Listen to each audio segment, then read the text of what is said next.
पौलुस का उद्धार हुआ। ഒരു നല്ല സ്കോളറാണ്. एक अच्छा पंडित है। അദ്ദേഹത്തിനെ പറ്റി പറയാൻ വാക്കുകളില്ല. उसके बारे में बोलने के लिए शब्द नहीं। ന്യായപ്രമാണത്തിന്റെ നീതി നടപ്പിലാക്കുകയാണ്. व्यवस्था का नीति धर्म उसको वो पूरा करता है। ഈ നീതിയും കരുണയും കൂടെ ഒരുമിച്ച് പോകുന്ന സാധനമല്ല. ये धर्म और करुणा एक साथ नहीं जाएगी। ഒരു ഉദാഹരണം പറഞ്ഞാൽ, एक उदाहरण, നമ്മുടെ കർത്താവിനെ പറ്റി പറയുന്ന ഒരു ഭാഗമുണ്ട്. हमारा प्रभु के बारे में एक शब्द एक भाग इस प्रकार लिखा है, ന്യായപ്രമാണം മോശെ മുഖാന്തരം വന്നു. व्यवस्था मूसा की ओर से आई, കൃപയും സത്യവും യേശുക്രിസ്തു മുഖാന്തരം. अनुग्रह और सच्चाई यीशु के जरिए आया। ഒരിക്കലും കൂട്ടുകൂടാൻ പാടില്ലാത്ത രണ്ട് ടീമുകളാണ് കൃപയും സത്യം. कभी भी एक संगी नहीं हो सकते हैं वो अनुग्रह और सच्चाई। കൃപയും സത്യവും കൂടെ ഒരുമിച്ച് പോകില്ല. अनुग्रह और सच्चाई एक साथ नहीं जाएगी। കൃപയും സത്യം കൂടെ ചേർന്ന് പോകാൻ പറ്റില്ല. अनुग्रह और सच्चाई जुड़ती नहीं है। എന്താണ് സത്യം? क्या है सत्य? ഒരു അനീതി മുമ്പിൽ കണ്ടു. एक अनीति देखा, एक अधर्म बात सामने देखा। അത് അനീതിയാണെന്ന് പറയുകയും അനീതിക്കൊപ്പം എതിരെ നിൽക്കുകയും അനീതിക്കെതിരെ വിധി പറയുകയും ചെയ്യുന്നതാണ് സത്യം. वो अधर्म है करके कहा, अधर्म के खिलाफ बोला, अधर्म के खिलाफ खड़े रहने वाला ही सत्य है। അപ്പോൾ സാറേ जाने दो, വിടുക. छोड़ दो, അതാണ് കൃപ. वो है कृपा, वो है अनुग्रह। നിങ്ങൾക്ക് ഒരാൾക്ക് കൃപ ഉണ്ടാകാം, आपको अनुग्रह हो सकता है, അപ്പോൾ സത്യം ഉണ്ടാവില്ല. तभी सत्य नहीं होगा। നിങ്ങൾക്ക് ഒരാൾക്ക് സത്യം ഉണ്ടാകാം, आपको एक व्यक्ति को सत्य होगा, കൃപ ഉണ്ടാവില്ല. तब अनुग्रह नहीं होगा। ഇത് രണ്ടും കൂടെ എങ്ങനെ ഒന്നിച്ചുകൊണ്ടു? ये सत्य और अनुग्रह एक साथ कैसे जाएगा? ഇത് രണ്ടും കൂടെ എങ്ങനെ ഒന്നിച്ചു പോകുന്നേ? सत्य और अनुग्रह कैसे एक साथ जाएगा? നിങ്ങൾ ഹെൽമെറ്റ് ഇല്ലാതെ യാത്ര ചെയ്യുക, आप हेलमेट के बिना यात्रा कर रहे हैं, പോലീസ് അവിടെ നിൽക്കുക. पुलिस खड़ा है, പോലീസ് പറയാ പൊക്കോ, पुलिस कहता है जाओ, അതിന്റെ പേരാ കൃപ. उसका नाम है अनुग्रह। അപ്പൊ പുള്ളി കുറ്റവാളിയായി കഴിഞ്ഞു, तभी वो गुनहगार हो गया। നിങ്ങളെ വിടാൻ പറ്റില്ല. आपको ऐसे जाने छोड़ नहीं सकता। അയാൾ നിയമം തെറ്റിച്ചു. वो नियम का उल्लंघन किया, നിയമപാലകൻ നിയമം തെറ്റിച്ച് അതിലും വലിയ കുറ്റമാണ്. तब नियम देने वाला नियम को उल्लंघन किया तो सबसे बड़ा जुर्म है। അയാൾ നിങ്ങളെ കണ്ടു, उसने आपको देखा, നല്ല പരിചയ, अच्छा पहचान है, നല്ല ബന്ധം. अच्छा संबंध है, അങ്ങനെ പറഞ്ഞു കൈ കണക്ക്. उसने कहा कि फाइन भरना है, നിങ്ങൾ ഫൈൻ അടച്ചു. आपने फाइन भरा। നമ്മൾ തിരിച്ചു പറയണം, तब हम वापस आके कहते हैं എന്തൊരു മനുഷ്യനാണ്, कैसा मनुष्य है। ഒന്നിച്ച് കർത്തമേശ എടുക്കണം, एक साथ प्रभु भोज में भागीदार होते हैं, ഒരുമിച്ച് കൂടുന്ന. एक साथ संगति करते हैं। അത് വെറുതെ വിടാം. वो तो ऐसे ही मुझे छोड़ सकता था। ആ പുള്ളിക്കും തോന്നുന്നു മോശമാണ്, वो भी ऐसा सोचता है कि वो गलत किया, പക്ഷെ നിയമം പറയും लेकिन नियम है। അയാളിൽ ഒരു ബുദ്ധിമുട്ട്. उसके अंदर एक दुख है। അപ്പൊ അയാളോട് അയാൾ കൃപയും സത്യവും കൂടെ ഒരുമിച്ച് കൊണ്ടോ? और क्या अनुग्रह और सत्य एक साथ लेके जा सकते हैं? लेके जा सकते हैं। ഒറ്റ വഴിയുള്ളൂ. एक ही मार्ग है। നമ്മുടെ സഭയിൽപ്പെട്ട ഒരു ഉദ്യോഗസ്ഥനാണ്. हमारे कलीसिया में एक व्यक्ति है जो एक, നമ്മൾ നിയമം തെറ്റിച്ച് അങ്ങോട്ട് ചെല്ലുകയാണ്. और हम नियम को उल्लंघन करके वहां जा रहे हैं, ഇന്ന ബ്രദറാണല്ലോ, और अरे ये भाई आए हैं, അവിടെ പോവാ. कहाँ जा रहे हैं, എന്ത് പറ്റി? क्या हुआ? ചോദിച്ചില്ലേ? अरे नहीं पहना क्या हेलमेट? നമ്മള് ദയ കാത്ത് നിൽക്കുക. और वो अपनी दया का इंतजार में है। അവനൊരു സാരമില്ല സാർ. और उसने बोला कि जाने तो कोई बात नहीं। ഈ രസീതെല്ലാം കുറിച്ചിട്ട് പുള്ളി കയ്യിൽ നിന്ന് പണം എടുത്ത് അടുത്ത ഉദ്യോഗസ്ഥനോട്ട് കൊടുത്തു. और रसीद सारे भरने के बाद वो अपने जेब से पैसे देकर दूसरे व्यक्ति के हाथ में दिया, अधिकारी के हाथ में दिया। ഞാൻ പറഞ്ഞു ഈ ബ്രദറെ ഞാൻ കൊടുക്കാം. मैंने बोला कि भाई मैं दे दूंगा। വേണ്ട വേണ്ട വേണ്ട. उसने बोला नहीं नहीं, സമയമില്ല പൊക്കോ. समय नहीं है, जाओ അടുത്ത ആളുടെ അടുത്ത് പോകണം. अगले व्यक्ति के पास जाना है। അയാൾക്ക് മാത്രമേ കൃപയും സത്യവും കൂടെ ഒന്നിച്ചു കൊണ്ടാൻ പറ്റൂ. वही व्यक्ति अनुग्रह और सच्चाई को एक साथ लेके जा सकता है। വെറുതെ വിടാൻ ഒക്കത്തില്ല. ऐसे ही नहीं छोड़ेगा। നിങ്ങളുടെ ഇത് വാങ്ങി അത് മോശം. आपसे लेना वो गलत, ഞാൻ കയ്യിൽ നിന്ന് കൊടുത്തു കഴിഞ്ഞാൽ അത് കൃപ. मैं अपने जेब से दूंगा वो अनुग्रह। ഇങ്ങനെ എത്ര പേർക്ക് ചെയ്യാൻ പറ്റും? ये कितने लोगों के लिए कर सकते हैं? എങ്ങനെ അങ്ങനെ ജീവിക്കാൻ പറ്റും? कैसे ऐसे जी सकते हैं? അങ്ങനെ ചെയ്യാൻ കഴിഞ്ഞ ഒരുത്തനേ ഉള്ളൂ, അതാ കർത്താവായ യേശു. ऐसे करने में क्षमता रखने वाला एक ही है, हमारा प्रभु यीशु मसीह। കൃപയും സത്യവും യേശുക്രിസ്തു മുഖാന്തരം വന്നു. अनुग्रह और सत्य यीशु के जरिए आया। കർത്താവ് മുഖാന്തരം ഇത് രണ്ടും തന്റെ മക്കളുണ്ടെന്ന്. प्रभु के जरिए दोनों भी हमारे पास है। അവൻ നമ്മുടെ പാപത്തിന്റെ കുറ്റം ക്ഷമിച്ചു തന്നു. वो हमारे पाप के गुनाह को क्षमा किया। ഇതൊരു കാലഘട്ടത്തിലേക്കുള്ള കേട്ടോ. ये एक छोटे समय के काल के लिए है। ഇത് ചിലരുടെ വിചാരം ഇതൊക്കെ ക്ഷമിച്ച് തരുന്നത് പിന്നെ പിന്നെ ചെയ്തുകൊണ്ടിരിക്കണം. कुछ लोगों का विचार ऐसा है, माफ किया है तो बारंबार माफ होगा। അങ്ങനെയല്ല. ऐसा नहीं। മറ്റൊരു ഉദാഹരണം പറയാം. लेकिन दूसरा एक उदाहरण कहता हूँ। നിങ്ങൾക്ക് ഒരു ബാങ്കിൽ കടന്നു. हो सकता है सोच अनुमान लगाइए आपको बैंक में बहुत बड़ा कर्ज है। ഈ ലോൺ എടുത്ത ശേഷം പിന്നെ ആ വഴിക്ക് വരുന്നത് പോകുന്നില്ല. लोन लिया है उस मार्ग से ही आप जाते नहीं हैं। ഈ ലോൺ എടുത്തിട്ട് അടയ്ക്കേണ്ട ദിവസം അപ്പൊ പ്രാർത്ഥനയ്ക്ക് ഇങ്ങോട്ട് പോരുക. लोन लेकर भरने का दिन आता है तो प्रार्थना के लिए आ जाते हैं। പേപ്പർ അയച്ച് അയച്ച് അവർ മടുത്തു. पेपर भेज कर वे थक गए। ഞാൻ ആരെ പറഞ്ഞു, अंत में किसी ने कहा, ഈ ബാങ്കിന്റെ പ്രസിഡന്റ് നിങ്ങളെ തിരക്കുന്നുണ്ട് കേട്ടോ. കേട്ടോ. बैंक का प्रेसिडेंट आपको खोजता है, മാനേജർ കിടന്ന് വിളിക്കുന്നുണ്ട് കേട്ടോ. मैनेजर आपको कॉल कर रहा है, ഇത് ചെല്ലണം. जाना है. ഓ പിന്നെ മാനേജർ अरे क्या मैनेजर, എത്ര രൂപ പണം കൊണ്ട് കിട്ടാൻ. कितना पैसे उनको मिलना है. അവസാനം ഒരു പേപ്പർ. अंत में एक पेपर, നമ്മളവിടെ ഇല്ല. और वहां पर हम उपस्थित नहीं. ഇവിടെ കൊണ്ട് ഡോറിൽ ഒട്ടിച്ചു പോയി. हमारे घर के द्वार के सामने चिपका के गए. തിരിച്ചു പറഞ്ഞു ജപ്തി. वापस आके देखा तो जब्ती नोटिस है, ഭയം പോയി. और डर गया പലരെ ചെന്ന് വിളിച്ചു. और बुलाया उनको, കാശിക്കാരനെ കണ്ടു. और राष्ट्रीय व्यक्ति को देखा, NCPI ശിവസേനയൊക്കെ കണ്ടു. और सारे एनसीपी शिवसेना सबको देखा. അവർ വന്ന് വിളിച്ചു. और वे लोग आकर बोले, ബാങ്ക് പറഞ്ഞു സാർ बैंक ने कहा हे सर, കൈ വിട്ടുപോയി സാർ. आप छोड़े गए हैं, अभी कुछ कर नहीं सकते ഞാൻ हैं. രജിസ്ട്രാർക്ക് പേപ്പർ വിട്ടു. और रजिस्ट्रार को मैंने पेपर दिया. രജിസ്ട്രാർ നേരെ കോടതിക്ക് വിട്ടു. रजिस्ट्रार ने फिर अदालत में गया, ആ കോടതി നേരെ ജപ്തിക്ക് ഓർഡർ വിട്ടു. और अदालत ने सीधा जब्ती का ऑर्डर दिया. ഒറ്റ വഴിയേ ഉള്ളൂ. एक ही मार्ग है, പണം കംപ്ലീറ്റ് അടക്കണം. पैसा पूरा भरना है. അല്ല വേറെ വഴിയില്ല. इसका और कोई मार्ग ही नहीं है, ഒരു വഴിയില്ല. एक ही भी मार्ग नहीं है. ഇടയ്ക്ക് വന്ന പലിശയെങ്കിലും അടച്ച് പുതുക്കി വെച്ചാൽ കൊള്ളായിരുന്നു. बीच में अगर भर सकते तो इंटरेस्ट के साथ भर सकते थे. എത്ര നോട്ടീസ് വിട്ടു. कितना नोटिस मैंने भेजा, എത്ര തവണ വിളിച്ചു. कितना दफा बुलाया. അപ്പൊ ആ കൃപയുടെ കാലവും കഴിഞ്ഞു. तो अनुग्रह का काल सीमा खत्म, ലിബറലായിട്ട് സമയം തന്നാ और कितना भी कर सकते उतना समय दिया था, യൂട്ടിലൈസ് ചെയ്തില്ല. लेकिन इस्तेमाल नहीं किया. ഉദാരമായി സമയം തന്നാ कितना औदारिक रूप में समय दिया था, യൂട്ടിലൈസ് ചെയ്തില്ല. उसका इस्तेमाल नहीं किया. എന്ത് ചെയ്യും? अब क्या हुआ, വിഷമിച്ച് കിടക്കുക. अब समस्या में फंस गया. ഈ വിഷമം കണ്ടപ്പോൾ ഒരു പഴയ കൂട്ടുകാരൻ തോന്നില്ലേ? ये दुखित होकर जाने के समय दूसरा एक पुराना दोस्त मिला. ആളൊരു വക്കീലൻ. वो एक वकील था, ഒരു വിളിച്ചടാ എന്തോ ഇത് और ये वकील ने बोला कि हे बेटा क्या हुआ, മിണ്ടാൻ പോലും വയ്യ. बोलने के लिए भी नहीं हो रहा है, നീക്ക് കാര്യം പറ. तू इधर आ, अपना बोल, क्या हुआ. പറഞ്ഞിട്ട് കാര്യമില്ല. उसने बोला कि मैंने बोला कि बोलने से फायदा नहीं, വീടും പുരയുടെ എല്ലാം പോവാ. घर सब कुछ बेच रहा है, ഞാൻ പേപ്പർ കാണിച്ചു. और आपका कागज दिखाओ. ആ ശരി വാ. आजा. കുറെ പേപ്പറെല്ലാം കാണിച്ചു ഒപ്പിടും. और पेपर दिखाया, कुछ पेपर दिखाया, वहां पे हस्ताक्षर करो. ഇയാൾ എന്നാ എഴുതി പിടിപ്പിച്ചത് പോലും നോക്കാതെ ഒപ്പിട്ടു. जो भी क्या क्या लिखा है नहीं देखा, सब जगह हस्ताक्षर किया. വാ. आजा. നേരെ ജഡ്ജിയുടെ വീട്ടിൽ ചെന്നു. और सीधा जजी के घर में गया, കാര്യങ്ങളെല്ലാം പറഞ്ഞു. और उस सारे चीजों का विवरण किया. കാര്യങ്ങളെല്ലാം കേട്ടു. सब कुछ सुनने के बाद ആ എന്നാ ചിത്തി कब है जब्ती, ഡേറ്റ് ഒക്കെ മനസ്സിലാക്കി. डेट समझ में आया. കോടതി എന്നാ വിളിച്ചേക്കുന്നത്? अदालत ने कब बुलाया है आपको, ആ ശരി നിങ്ങൾ നാളെ അങ്ങോട്ട് വാ. आप कल आ जाइए. ഓപ്പൺ കോർട്ടിലേക്ക് നാളെയോ ഞാൻ വിളിക്കാം. कल ओपन कोर्ट में कल या परसों आपको बुलाएंगे. ഇരുകൂട്ടരും വന്നു. दोनों संग आए. ഈ ബാങ്കിന്റെ വക്കീലിനോട് ചോദിച്ചു बैंक के वकील से पूछा, കാര്യങ്ങൾ പറ.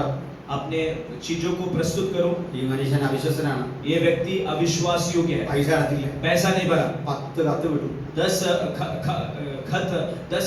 चिट्ठी हमने भेजा था, പല തവണ ആളെ വിട്ടു. बहुत दफा लोगों को हमने भेजा था. അവിശ്വസ്തൻ. अविश्वासी योग्य, യാതൊരു ഓർഡറും ഇല്ലാത്ത മനുഷ്യൻ. बिल्कुल भी नियम नहीं पालता. നിങ്ങൾക്ക് വല്ലതും പറയാനുണ്ടോ? क्या आप कुछ कहने के लिए है? ശരിയാണ് സർ. सही है सर, തെറ്റ് പറ്റി. गलती हो गया. പലരോട് മേടിച്ച പണം നിങ്ങൾക്ക് ഡെപ്പോസിറ്റ് എടുത്തിട്ട് അങ്ങോട്ട് തരണേ. देखो अनेकों से लेने वाला पैसा आपको डिपॉजिट देकर आपको देते हैं. ഈ ഡെപ്പോസിറ്റ് ചോദിക്കുമ്പോൾ പൈസ കൊടുക്കണ്ട.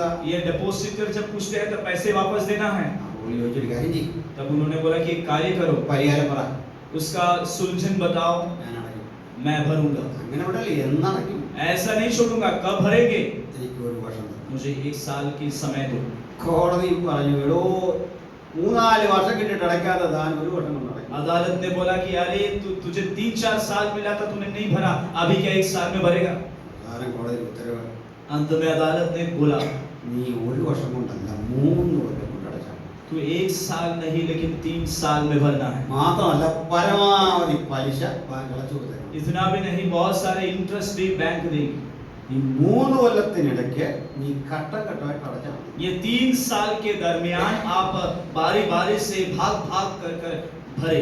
ഉത്തരവിട്ടു. और ये डाल दिया नोटिस. അത് പിരിഞ്ഞു. അത് പിരിഞ്ഞു. वो चला गया. ആ മനുഷ്യൻ പുറത്തേക്ക് ഇറങ്ങിയപ്പോൾ അനുഭവിച്ച ഫീലിംഗിന്റെ പേരാ കൃപ.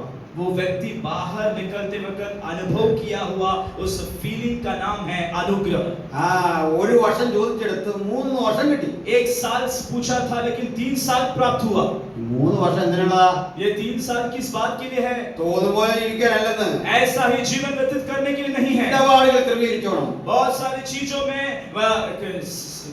तैयारी करे, ठीक ठाक रखे പേപ്പർ സൈഡ് കറക്റ്റ് ആക്കിക്കോണം. और अपने पेपर सही करे, അല്ലെങ്കിൽ ഈ കോടതി ഒന്നുകൂടെ കൂടും. नहीं तो ये अदालत फिर से आएगी, ഈ പേപ്പറൊക്കെ നോക്കും. ये सारे पेपर चेक करेंगे. അന്ന് വരുന്ന ജഡ്ജിയുടെ സ്വഭാവം പറയാൻ പറ്റില്ല. तब का जजी जो आएगा उसका स्वभाव नहीं पता, ഈ ജഡ്ജി തന്നെ ആകുമെന്ന് പറയാൻ പറ്റില്ല. ये जजी होगा करके भी नहीं पता.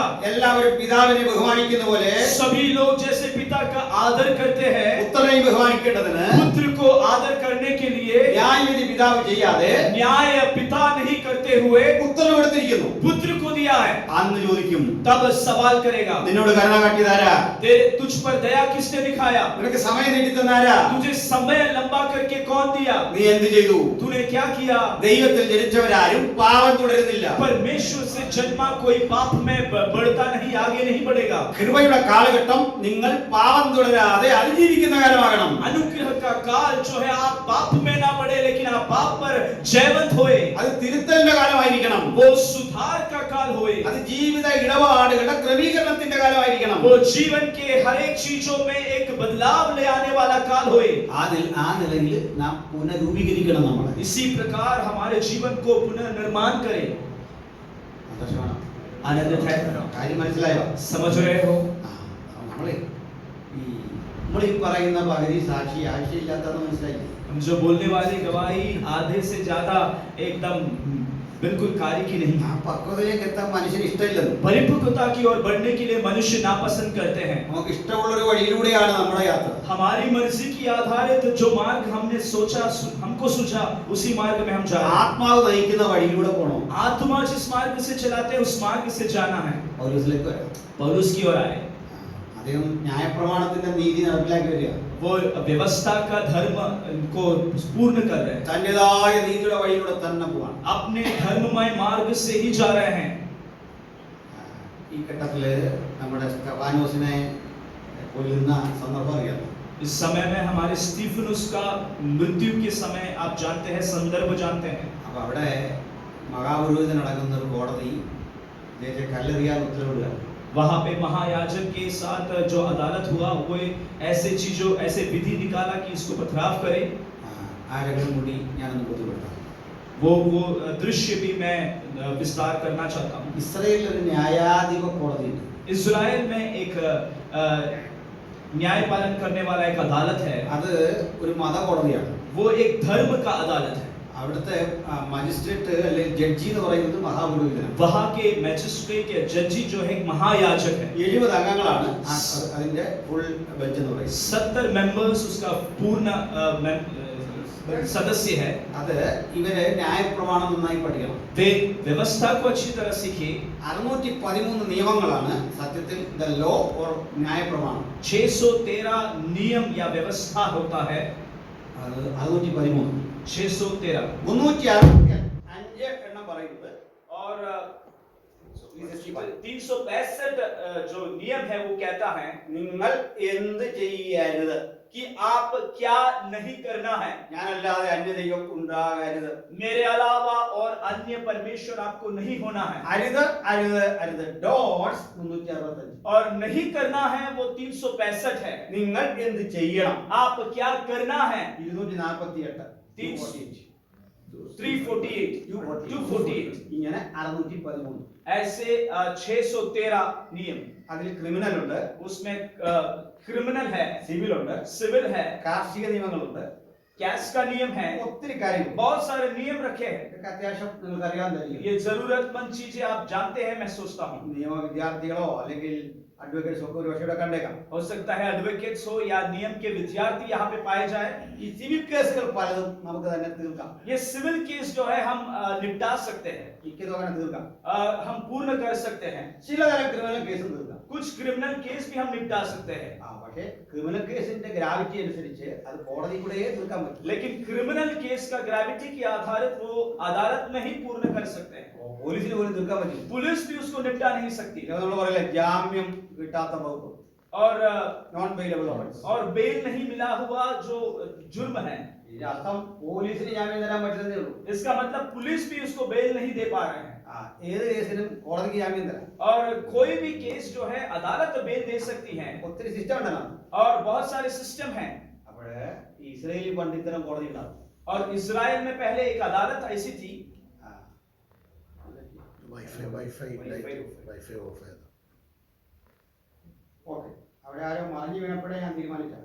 और तभी की കോടതി 70 मेंबर्स रखने वाले इजरायली अदालत, അതിന്റെ പേരാണ് സന്നദ്രീൻ. उसका नाम है सनहेद्रिन. കേട്ടിട്ടുണ്ടല്ലോ, आपने सुना है സന്നദ്രീൻ സംഘം. सनहेद्रिन संघ. ഇതൊരു ജുഡീഷ്യൽ പവർ ഉള്ള ഒരു ബോഡിയാണ്. ये एक जुडिशियल सामर्थ्य रखने वाला एक बॉडी है.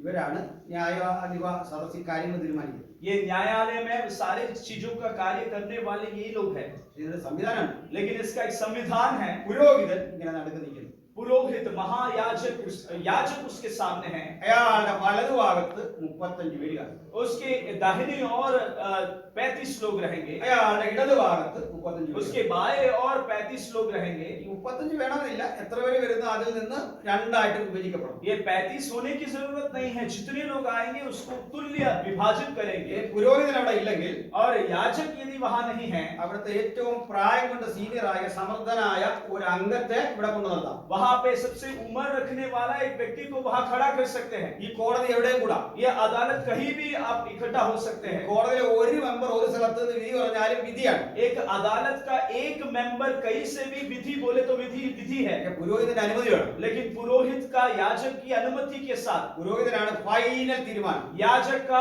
अंतिम निर्णय है. അപ്പൊ 35 1 71 പേരാണ്. 35 और 71 लोग. പുരോഹിതൻ അവിടുത്തെ പ്രധാനി 35 70 പേരെ അഭിമുഖമായിരിക്കും. और याजक उसका प्रधानी है, उसका मुखिया है, और 35 मेंबर्स खड़े बैठे हैं. കുറ്റവാളിയായി ആരോപണബാധിതനെ കൊണ്ടുവന്ന് അവിടെ നിർത്തും. और जो जुर्म किया गुनहगार को आरोप लगाकर वहां खड़ा करता है. കുറ്റപത്രം വായിച്ചു കേൾക്കും. और आरोप पत्रिका वहां पढ़ाकर सुनाते हैं. അവനോട് ചോദിക്കും വല്ലതും പറയാനും. उसको पूछते हैं कि क्या कुछ बोलने के लिए है. അവനെ കരുണ കാണിക്കണമെന്നൊക്കെ പറയും. वो बोलेगा मुझ पर करुणा करो. പുരോഹിതൻ ഇടത്തോട്ട് നോക്കും.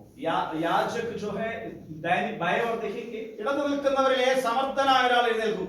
बाएं बैठने खड़े रहने वाले एक व्यक्ति, योग्य व्यक्ति खड़ा होगा. പ്രഭോ, हे प्रभु, അവനെ നോക്ക്. उसको देखो. അവന്റെ രൂപവും ഭാവവും കണ്ടില്ലേ? उसका रूप और भाव देखो. അവൻ ക്രൂരനാണ്. वो कितना क्रूर और कठोर അവനൊരു व्यक्ति. ബോർഡ് ക്രിമിനലാണ്. वो एक जन्म का गुनहगार है, क्रिमिनल है. അവനാൾ ശരിയല്ല. वो സही വ്യക്തി नहीं है. സാക്ഷിമൊഴികൾ കേട്ടല്ലോ. और कितना गवाही हमने सुना है. മോശയുടെ ന്യായപ്രമാണം പറയുന്ന അനുസരിച്ച് मूसा के व्यवस्था की आधारित അവനെ കല്ലെറിഞ്ഞു കൊടുക്കും. उसको पथराव करे. ഒരു കരുണയും കാണിക്കരുത്. एक भी करुणा की दृष्टि उस पर ना लगाए. അപ്പൊ ഈ ഇടത്തിരിക്കുന്നവരെല്ലാം അങ്ങ് കൈയടിക്കും. तब दाएं बैठने वाले सभी लोग ताली बजाते हैं. അപ്പോഴേക്ക് അദ്ദേഹം വലത്തോട്ട് നോക്കും. तब वो बाएं और देखेंगे. വലത്തിരിക്കുന്നവരൊന്നും മിണ്ടുന്നില്ല. और बाएं लोग कुछ बोलते नहीं. അതിന്റെ അർത്ഥം ആയിക്കോട്ടെ. उसका मतलब ठीक है, मंजूर है. ഈ വലത്ത് നിന്ന് പക്വമതിയായ ഒരു മനുഷ്യൻ എഴുന്നേറ്റു. और बाएं ओर से एक परिपक्व व्यक्ति खड़ा हुआ. അയാൾ പറയാണ്, वो कहता है, പ്രഭോ, और हे प्रभु, ഇത് ഒരു മനുഷ്യന്റെ മരണത്തിന്റെ വിധിയാണ്. एक व्यक्ति का मृत्यु का विधि यहाँ पे बोलने वाले हैं. ഈ സാക്ഷിമൊഴി അത്ര ശക്തമായിട്ട് തോന്നുന്നില്ല. ये गवाही का जो बोल है वो इतना सामर्थ्य नहीं लग रहा है. മാത്രമല്ല ഇതിൽ സംശയത്തിന് ഒത്തിരി കാരണങ്ങളുണ്ട്. इतना भी नहीं, इसमें संदेह रखने वाली बहुत सारी चीजें हैं. അവന് പ്രായമായ ഒരു അപ്പനമ്മയൊക്കെ ഉണ്ട്. उसका एक उम्र रखने वाला माता पिता है. അപ്പൊ വിവാഹം കഴിഞ്ഞ് മുട്ടിൽ എഴുതുന്ന ഒരു കുഞ്ഞുണ്ട്. विवाहित है और घुटने में तैरने वाला एक बच्चा भी उसका है. അവനെ കൊല്ലണം. क्या हम उसको घात करना है? ഇങ്ങനെ വരുമ്പോ ചെയ്യേണ്ട ഒരു കാര്യമുണ്ട്. ऐसा आते वक्त कार्य करने का एक कार्य है. അവൻ സങ്കേത നഗരത്തിലേക്ക് ഓടിപ്പോട്ടെ.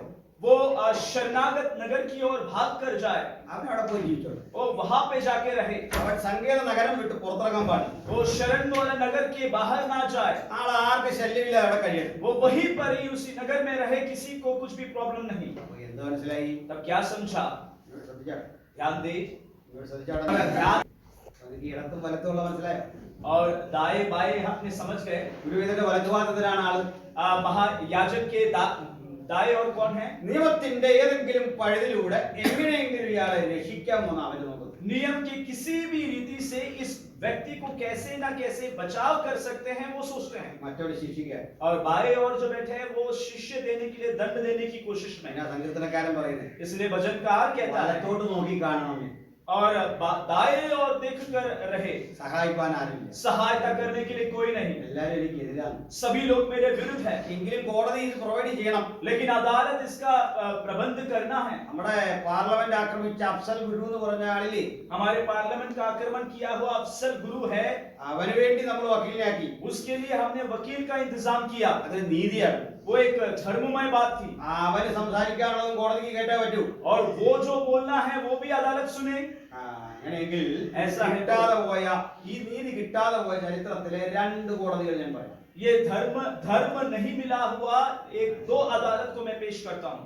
നമ്മുടെ യേശുവിനെ ക്രൂശിച്ച കോടതി, एक हमारे यीशु को न्याय किया हुआ अदालत। യേശുവിന്റെ മരണത്തെ പറ്റി പ്രവാചക വചനങ്ങൾ പറയുകയാണ്. यीशु की मृत्यु के बारे में नबी लोग कहते हैं, വല്ലവനും സഹതാപം തോന്നുമോ എന്ന് ഞാൻ നോക്കിക്കൊണ്ടിരുന്നു. मैंने देखा कि क्या कोई दयावंत होता है, ആരെയും കണ്ടില്ല. लेकिन किसी को भी नहीं पाया। രണ്ടാമത്തെ കോടതിയിലേക്ക് ഇറങ്ങി. और दूसरा अदालत में आते हैं, സ്തെഫാനോസിനെ വിചാരണ ചെയ്തു. स्टीफनुस को विस्तृत किया, സ്തെഫാനോസിനോട് ചോദിക്കുകയാണ് കാര്യങ്ങൾ. और स्टेफानोस को पूछते हैं। സ്തെഫാനോസ് എല്ലാം കേട്ടു. स्टेफानोस ने सब कुछ सुन लिया। സ്തെഫാനോസ് എല്ലാം കേട്ടിട്ട് മറുപടി പറയാം. स्टेफानोस सब सुनने के बाद जवाब दे रहा है, ഒരു പ്രസംഗം. एक प्रचार किया। അതൊക്കെ അതിനു മുമ്പ് ഈ കിച്ചണിലെ സാധന സാമഗ്രികളൊക്കെ വാങ്ങി പലവ്യഞ്ജനങ്ങളൊക്കെ അടുക്കും ചിട്ടോടും വെച്ച് കണക്കൊക്കെ നോക്കുന്ന മനുഷ്യനാണ്. इससे पहले जो है किचन में जो जो सामग्री चाहिए वो सब खरीदने वाला, उसका हिसाब रखने वाला एक व्यक्ति था। ഈ കേറ്ററിംഗും മറ്റു കാര്യങ്ങളൊക്കെ നോക്കുന്ന ഒരുത്തന് കിട്ടാവുന്ന പരമാവധി പ്രൊമോഷൻ എന്താണെന്ന് ആലോചിച്ചു. ये कैटरिंग संभालने वाला एक व्यक्ति को मिलने वाला सबसे सर्वोत्तम एक प्रमोशन कौन सा होगा? പക്ഷെ ദൈവം ഉപയോഗിച്ചപ്പോ കളിവാരി. लेकिन परमेश्वर ने इस्तेमाल किया तो उसका सारे चीज बदल गया। അപ്പോസ്തലർക്ക് 7:2 ഒന്നുകൂടി ഇങ്ങോട്ട് വായിച്ചു നോക്കുമ്പോൾ നമുക്ക് മനസ്സിലാകും ഉജ്ജ്വലമായ പ്രസംഗം. प्रेरितों के काम 7 का 1 से लेकर नीचे को पढ़ के देखें कितना प्रभावशाली एक प्रचार। ഈ മനുഷ്യന്റെ നാവിലൂടെയാണ് അത് വന്നു നോക്കൂ. इस व्यक्ति का जुबान से कितना आशीषित प्रचार आया। അദ്ദേഹം പ്രസംഗിച്ചു തുടങ്ങി. उसने प्रचार आरंभ किया, സഹോദരന്മാരും പിതാക്കന്മാരുമായ പുരുഷന്മാരെ, हे भाई और पितृ रखने वाले पुरुष लोगों। ഇത് ഒരുത്തർ എടുത്തിട്ട് എന്റെ വീട്ടിലെ ഒരു ഡിബേറ്റിൽ ചോദിച്ചു, എന്തുവാണോ നിങ്ങൾ ഈ ബൈബിളിലൊക്കെ സഹോദരന്മാരും പിതാക്കന്മാരുമായ പുരുഷന്മാരെയും? और आपकी बाइबल में क्या लिखा है, भाइयों और पिताओं जो पुरुष लोग ऐसे क्यों कहते हैं? ലേബർ റൂം എഴുതിയിട്ട് സ്ത്രീകൾക്ക് മാത്രം എഴുതണോ? लेबर रूम लिखने के बाद क्या स्त्रियों का है करके लिखना जरूरी है? സഹോദരന്മാരും പിതാക്കന്മാരുമായ भाइयों और पिताओं പുരുഷന്മാരെയും. हे पुरुष लोग। ഞാൻ പറഞ്ഞു, ബ്രദറെ നിങ്ങളെ പോലുള്ളവർ അന്നും ഉണ്ടായിരുന്നു, അതുകൊണ്ട് വേർതിരിച്ചറിയാൻ വിളിക്കാമോ? मैंने बोला कि आपके समान बहुत सारे लोग तभी भी थे, इसलिए उसको अलग करने के लिए लिखा है। ഈയനൊക്കെ നിങ്ങളെപ്പോലുള്ള ആളുകൾ അന്നുകൊണ്ട് അത് തിരിച്ചറിയാൻ വേണ്ടി ബൈബിളിൽ വിളിച്ചാൽ തെറ്റിയായിരുന്നു. और आपके समान पहले भी लोग थे, इसलिए उसको बदलाव करने के लिए लिखा है। ഞാൻ ഒത്തിരി പറയുന്നില്ല. तब मैं ज्यादा नहीं कहूंगा, അവർക്ക് ഒത്തിരി അവകാശങ്ങളൊക്കെ വന്നുകൊണ്ടിരിക്കുന്നു. उनको बहुत ही अधिकार मिल रहा है അതുകൊണ്ട് വിട്ടേക്കാം. और मैं छोड़ देता हूं। പ്രസംഗത്തിന്റെ തൂക്കം കണ്ടില്ലേ? स्टेफानोस की प्रचार का उसका वजन देखो। സഹോദരന്മാരും പിതാക്കന്മാരുമായ പുരുഷന്മാരെ, हे भाई और पिता और पुरुष लोग, നമ്മുടെ പൂർവ്വപിതാവായ അബ്രഹാം हमारा पूर्ण पिता अब्राहम ഹാരാനിൽ വന്ന് പാർക്കും മുമ്പ്, जब हारान में आकर रहने से पहले, മെസൊപ്പൊട്ടേമിയയിലായിരുന്നപ്പോ मेसोपोटामिया में जब था, തേജോമയനായ ദൈവം ഒരു പ്രത്യക്ഷനായി. और तेजोमय परमेश्वर ने उसको प्रत्यक्ष हुआ, അങ്ങനെ പ്രസംഗിച്ച് യേശുവിന്റെ ക്രൂശ് വരെ വന്നു. और वैसा प्रचार कर यीशु के क्रूस तक आया। നിങ്ങൾ ക്രൂശിച്ച് യേശുവിനെ ദൈവം ഉയർപ്പിച്ചു എന്നായി. आपने क्रूसित किया हुआ उसको यीशु परमेश्वर ने जिलाया। പ്രസംഗമെല്ലാം കേട്ടു. प्रचार खत्म। അവസാനം കോടതി പറഞ്ഞു, ഇനിയിപ്പോ സാക്ഷി വഴിയൊന്നും വേണ്ട. अंत में अदालत ने कहा अब कोई गवाह का जरूरत नहीं। അതേ ഈ വസ്ത്രം കീറി തന്നെ वस्त्र को फाड़ा, അരിശപ്പെട്ട ഒരു ഏറ്. गुस्से में फेंका। ഇത് പ്രതീകാത്മകമായ സിംബോളിക്കലായ ഏറാണ്. वो बहुत ही सिंबॉलिक एक फेंक था। പിന്നെ ഏറൊക്കെ തുടങ്ങാണ്. फिर फेंका, അവിടെയും വലതുവാദൂരത്തിനെയും കണ്ടില്ല. वहां पे भी दाएं और किसी को नहीं देखा। സ്തെഫാനോസ് ഏറുകൊണ്ട് താഴെ വീണു. स्टीफनुस पथराव करके गिर गया नीचे। ഏറുകൊണ്ട് താഴേക്ക് വീണ് പിടയുമ്പോൾ पथराव करने के बाद तड़प कर वहां पे അവന്റെ गिरा। മുഖം ദൈവദൂതനെ പോലെ പ്രകാശിച്ചു. उसके चेहरा स्वर्गदूत के समान चमकने लगा। ഇപ്പൊ ദൈവദൂതനെ പോലെ മുഖം പ്രകാശിക്കുമെങ്കിൽ പീഡയൊന്നൊരു പീഡയല്ലെന്ന്. अब इस स्वर्गदूत के समान यदि चेहरा चमक रहा है तो आपकी पीड़ाएं और दर्द कुछ भी नहीं। നമുക്ക് തോന്നില്ല കനത്ത ഒരു പീഡ നമുക്കെതിരെ വരുമ്പോൾ പിടിച്ചു നിൽക്കാൻ പറ്റുമോ എന്നൊരു ചോദ്യം.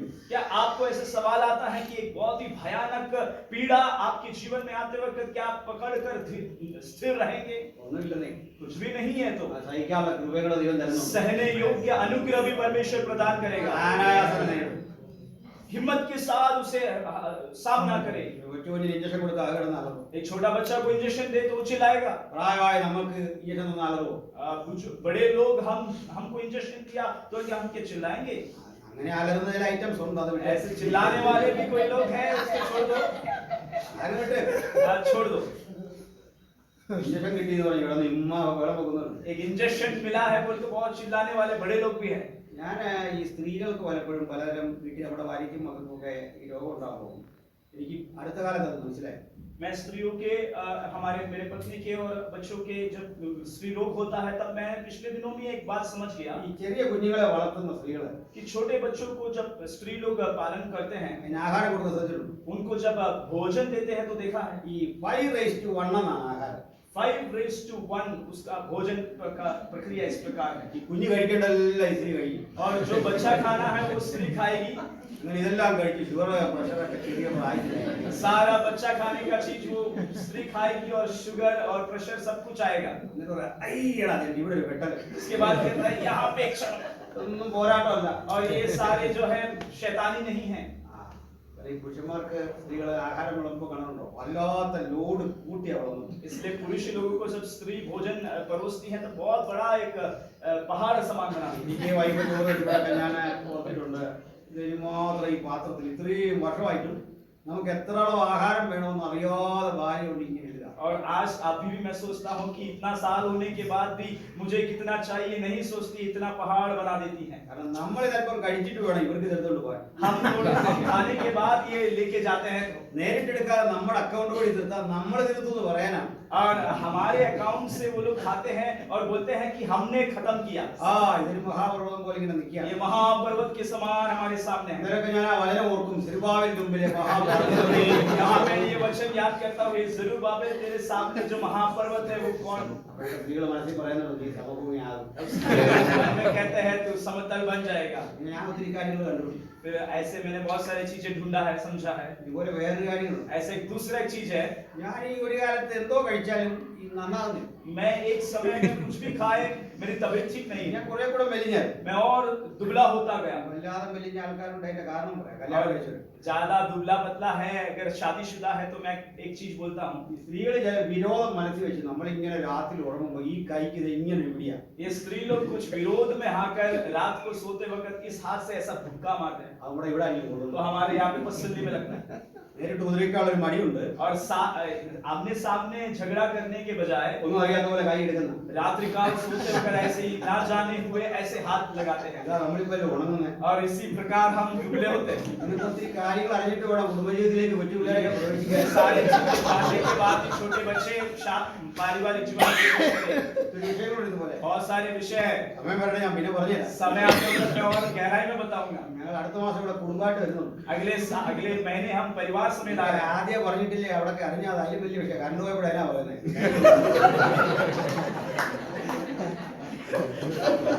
ഇവിടെ ചെന്ന് പറയുന്നത് ഞാൻ കുറെ നാൾ മനസ്സിൽ കൊണ്ടുവരുന്ന കാര്യങ്ങളാണ്. और मैंने सोचा कि ये सब कहाँ बोलूंगा, इतना मेरे अंदर अंदर घुट रहा था।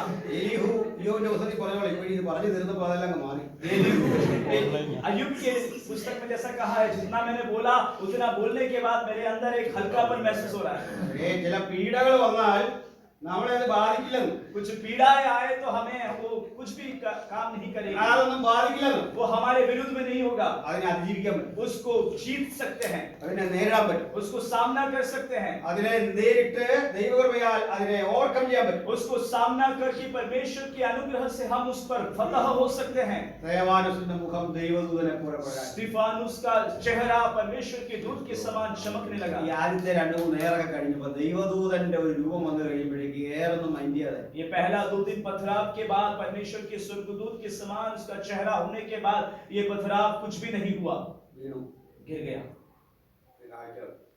दृष्टि देखा, കാഴ്ച കണ്ട സ്തെഫാനോസ് എന്താ വിളിച്ചു? दृष्टि देखा हुआ स्टीफनुस ने क्या पुकार के कहा? ദൈവദൂത സാന്നിധ്യങ്ങൾ, परमेश्वर के दूत का सानिध्य देखा, ആ ദൈവ സാന്നിധ്യങ്ങൾ परमेश्वर के सानिध्य को देखा। അദ്ദേഹം വിളിച്ചു പറഞ്ഞ കാര്യമുണ്ട്. उसने बुलाकर पुकार कर कहा, ഇതാ സ്വർഗം തുറന്നിരിക്കുന്നു, देखो मैं देखता हूँ स्वर्ग खुला है, പിതാവിന്റെ മഹിമയുടെ വലതുഭാഗത്ത് पिता की महिमा के दाहिनी ओर പുത്രൻ ഇരിക്കുന്നു. पुत्र बैठा है। കണ്ടോ? പുത്രൻ എവിടെ ഇരിക്കുന്നത്? देखो पुत्र कहाँ बैठा है? പിതാവിന്റെ पिता का മഹിമയുടെ महिमा का ഏത് ഭാഗത്താ? दाहिनी എന്തിനാ അവിടെ ഇരിക്കുന്നേ? वहां पे क्यों बैठा है? ഇതിനെ വലതുഭാഗത്തിരുന്ന് क्यों दाहिनी ओर बैठा है? ഈ ലോകത്തിന്റെ കോടതി इस दुनिया का जो अदालत है, എനിക്ക് വേണ്ടി वादिക്കേണ്ടവൻ मेरे लिए बात करने वाला, വലത്തുഭാഗത്തൊരുത്തനെ കാണാതെ വന്നപ്പോൾ दाहिनी ओर जब किसी को नहीं देखा, പരമാധികാര കോടതി परमाधिकार अदालत, പിതാവിന്റെ മഹിമയുടെ വലതുഭാഗം पिता के दाहिनी ओर കൃപയും സത്യവും നിറഞ്ഞവൻ कृपा और सत्य से भरा हुआ എനിക്ക് വേണ്ടിയുണ്ട്. मेरे लिए है। നമ്മുടെ ദൈവം സ്വർഗത്തിലുണ്ട്. हमारा परमेश्वर स्वर्ग में है। ഇന്നും അവൻ വാദിച്ചുകൊണ്ടിരിക്കുക. आज भी वो हमारे लिए बात कर रहा है, പാപങ്ങളെ കഴുകുക, पाप को धोता है, നമ്മളെ പുതുജീവിതത്തിലേക്ക് നയിക്കുക. हमें नया जीवन की ओर ले आता है। ഇരിയാൻ നേരം അദ്ദേഹം ഒന്നുകൂടെ പറഞ്ഞു, और जब छोड़ गया तब उसने एक बात कहा, ഈ പാപം ഇവരെ മേൽ നിർത്തരുത്. ये पाप उनके ऊपर ना रखे। ഈ പാപം നിർത്തരുത് നമ്മളാണ് പറയും നീ അനുഭവിച്ചിട്ടേ പോകണമെന്ന് അല്ലേ? और हम कहेंगे कि ये सारे पाप का तू अनुभव करेगा, ദൈവം കേൾക്കില്ല. लेकिन परमेश्वर वो नहीं सुनेगा। കർത്താവ് പഠിപ്പിച്ച ആ പ്രസംഗത്തില് അല്ല പ്രാർത്ഥനയ്ക്ക് വലിയൊരു കാര്യം, प्रभु ने सिखाया हुआ प्रार्थना में एक बात है, നമ്മുടെ പാപം ക്ഷമിക്കാനൊരു വഴി പറഞ്ഞു. ഞങ്ങൾ മറ്റുള്ളവരോട് ഞങ്ങളോട് ചെയ്ത തെറ്റുകൾ ഞങ്ങൾ ക്ഷമിച്ചതുപോലെ കണ്ട ഒരു കുഴുത്. और यीशु ने कहा कि जैसे हमने हमसे किए हुए गुनाहों को क्षमा किया उसी प्रकार, ഒരുക്കി ഇട്ടേച്ചാ പോയത്. देखो वहां पे फसाद के रखा है। അല്ല നമ്മൾ ആവശ്യത്തിന് ചെയ്തോ നമ്മളോട് ക്ഷമിച്ചേക്കാൻ നല്ലത്. हम जितना भी करें हमसे माफ करेंगे ऐसा नहीं कहा। അന്യരുടെ പാപങ്ങൾ ഞാൻ ക്ഷമിച്ചതുപോലെ എന്റെ പാപങ്ങൾ, अन्य लोगों के पाप को जिस प्रकार मैंने क्षमा किया उसी प्रकार मेरे पाप को भी എന്നോട് ക്ഷമിക്കണമേ. मुझसे क्षमा करे। ആ പ്രാർത്ഥന തന്നെ എന്തൊരു ശക്തിയാണ്. ये प्रार्थना में ही कितना शक्ति है। അങ്ങനെ പ്രാർത്ഥിക്കുമ്പോൾ നമുക്ക് ശത്രു ഇല്ലാതാകും, ऐसे प्रार्थना करे तो हमें शत्रु कोई नहीं रहेगा, വൈരാഗ്യം ഇല്ലാതാകും, बैर नहीं रहेगा, അപ്പൊ നമുക്ക് നല്ല സംശുദ്ധമായ ഹൃദയം കിട്ടും. हमारे एक अंदर एक शुद्ध विवेक होगा। ആ പ്രാർത്ഥനയ്ക്ക് ഒരു ഉത്തരം കിട്ടി സ്തെഫാനോസിന്. स्टेफनुस का प्रार्थना का एक उत्तर मिला, ആ ഉത്തരത്തിന്റെ പേരാ പൗലുസ്. वो उत्तर का नाम है पौलुस। പൗലോസിനെ കിട്ടിയത് അങ്ങനെയാണ് ആ പ്രാർത്ഥനയ്ക്ക്. पौलुस का जवाब में स्टेफनुस की प्रार्थना का जवाब में पौलुस प्राप्त हुआ। പൗലോസിനെ किटिയത് നിസാരമാണോ? पौलुस को प्राप्त हुआ क्या एक मामूली बात है? ഇതെന്താ ഒരു മുതല്? ये कितना बड़ा खजाना है, ഇത് എങ്ങനെയുള്ള ഒരാളാണ്? कितना बड़ा इंसान है। ക്രൈസ്തവ സഭയുടെ ചരിത്രത്തെ മുഴുവൻ ഹൈജാക്ക് ചെയ്ത് ഒറ്റയ്ക്ക് കൊണ്ടു നടന്ന ഒരു ധീരന്റെ പേരിലേ പൗലോസ്. मसीही कलीसिया का इतिहास को एक साथ अकेले में पकड़ा हुआ एक धीर व्यक्ति का नाम है पौलुस। 3 പതിറ്റാണ്ട് കൊണ്ട് സുവിശേഷത്തിന്റെ സർവ്വശക്തിയെയും ഈ കൈകളിൽ ഇങ്ങനെ കൊണ്ടു നടന്ന ഒരു മഹാനുഭവന്റെ പേരല്ലേ പൗലോസ്. और 3 शताब्दी में अपने मसीही सच्चाई को अपने हाथों में लिया हुआ एक व्यक्ति का नाम है पौलुस। 13 ലേഖനങ്ങൾ കൊണ്ട് അല്ലെങ്കിൽ 14 ലേഖനങ്ങൾ കൊണ്ട് ക്രൈസ്തവ സഭയെ സമ്പന്നമാക്കിയ ഒരു ശക്തനായ എഴുത്തുകാരനല്ലേ പൗലോസ്. 14 पत्रियों से सारे कलीसिया को संपन्न किया हुआ एक व्यक्ति है पौलुस। ഈ വലിയ മനുഷ്യനെ ഒരാൾ നമുക്ക് പ്രാർത്ഥിച്ചു തന്നാണ്. ये बड़ा व्यक्ति को एक व्यक्ति ने हमसे हमारे लिए प्रार्थना करके दिया है। അതാ മരണത്തിന്റെ തൊട്ടുമുമ്പുള്ള പ്രാർത്ഥനയാണ്. मृत्यु से तुरंत पहले एक प्रार्थना स्टीफनुस का। നമുക്ക് ഇങ്ങനെ പ്രാർത്ഥിക്കണം. हम भी इस प्रकार മക്കൾ प्रार्थना, എന്താകും, ഭാര്യ എന്താകും, കുടുംബം എന്താകും പിരിയേണ്ടത്. बच्चे कैसे होंगे, बेटे पत्नी कैसे होगा, ऐसे बोलकर हम विदा ना बोले। മക്കളും ഭാര്യയും ഒന്നും ഒരു പ്രയാസം ഉണ്ടാകത്തില്ല. നമുക്ക് ഇപ്പൊ വിളിച്ചാലും പോകാൻ റെഡിയായിട്ടിരിക്കണം. बच्चे और पत्नी का कोई कुछ प्रॉब्लम नहीं होगा, अभी भी हमें बुलाए तो विदा होने के लिए तैयार हुए। യേശുവിനെ സ്തുതിച്ചുകൊണ്ട് മരിക്കണം. यीशु को स्तुति करके मरे, കർത്താവിന് നന്ദി അരറ്റിക്കൊണ്ട് മരിക്കണം. प्रभु को धन्यवाद देके मरे। ഏത് പ്രതിസന്ധിയിലും ദൈവത്തിന് മഹത്വം കരയറ്റാൻ മക്കളെ പഠിപ്പിക്കണം. किसी भी परेशानी में प्रभु को धन्यवाद देने के लिए बच्चों को सिखाए। ഏത് നഷ്ടത്തിലും തമ്പുരാനെ മഹത്വം കരയറ്റണം. किसी भी नष्ट की अवस्था में प्रभु को धन्यवाद दे। ഏത് ഒറ്റപ്പെടലിലും ദൈവത്തിന് മഹത്വം കരയറ്റണം. किसी भी एकांत अनुभव में प्रभु को महिमा दे। ഹല്ലേലൂയ. हालेलुया। സ്തെഫാനോസ് മരിച്ചപ്പോൾ ഒരു പൗലോസിനെ കിട്ടി. स्टेफनुस मरा तब एक पौलुस को प्राप्त हुआ। തിരിച്ചു പോവാ. वो वापस जा रहा है। പൗലോസ് പോയ വഴിക്ക് ഉണ്ടായ സംഭവം നമുക്കറിയാം. पौलुस जिस मार्ग में गया उस मार्ग में क्या हुआ हम जानते हैं। പൗലോസ് കുതിരപ്പുറത്ത് പോയി എന്നാ നമ്മൾ പറഞ്ഞത്. അങ്ങനെ കുതിര ഞാൻ നോക്കിയിട്ട് ആ പുസ്തകത്തിൽ കാണുന്നുണ്ട്. पौलुस घोड़े की ओर ऊपर सवार हुआ करके लिखा है, लेकिन घोड़ा उस अध्याय में नहीं दिखता। പൗലോസ് ധൈര്യം പോയാലും ഫ്ലൈറ്റിൽ പോയാലും എനിക്ക് വിരോധം ഉണ്ടായിട്ടല്ല. पौलुस ट्रेन में जाए, फ्लाइट में जाए, मैं उसका विरोध में नहीं हूँ। അദ്ദേഹം പോയ വഴിക്ക് വീണു. वो जिस मार्ग में गया उस मार्ग में गिरा, കണ്ണിന്റെ കാഴ്ച നഷ്ടപ്പെട്ടു, आंख की दृष्टि नष्ट हुआ, തട്ടിക്കളഞ്ഞു. वो ढूंढने लगा।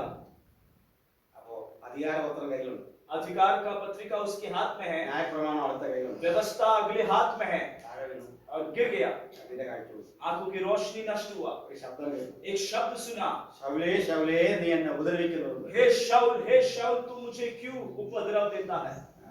ഈ പേര് അപൂർവമായി ഉപയോഗിക്കുന്ന ഒരു പേരാണ്. ये नाम जो है बहुत ही कम इस्तेमाल करने वाले हैं। നമുക്ക് മിക്കപ്പോഴും രണ്ട് പേരുകൾ, हमें दो नाम होते हैं। വീട്ടുകാരെ ഏറ്റവും വേണ്ടപ്പെട്ടവരൊക്കെ വിളിക്കുന്ന ഒരു പേരുകൾ, घर के लोग बुलाने वाले, अपने संबंध के लोग बुलाने वाले